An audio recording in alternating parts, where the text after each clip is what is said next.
फळाला मुकणार नाही.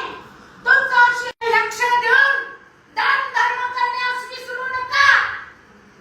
सैतानाच्या भुलत्यापीकडे लक्ष देऊन पवित्र जनांची सेवा करायला विसरू नका. Hallelujah, hallelujah, hallelujah. हे देवाचं वचन आहे, हे देवाचं वचन आहे.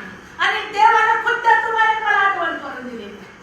या वर्षाच्या सुरुवातीला देवाने म्हटले, सांगली न्यूला फेलोशिपच्या प्रत्येक सभासदासाठी प्रभूचं वचन आहे, तुझा तट मी बांधत आहे, तुझ्या सीमा मी रुंद करत आहे. माणसं तुमचा तट पाडत आहेत का? माणसं तुमचं घर पाडत आहे का? माणसं तुमचे नातं तोडत आहे का? माणसं तुमचं आरोग्य काढून घेत आहे का? पण परमेश्वर काय म्हणतोय का? तुम्ही कुणाच ऐकला, माणसाचं का देवाचं?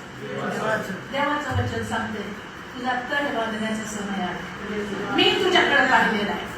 सर्व समानताला तुमची आणि माझी कीव आलेली आहे. Hallelujah, hallelujah. मग जर देव माझ्या बाजूचा आहे तर मग माझा विरोधी कोण? हालेलुया.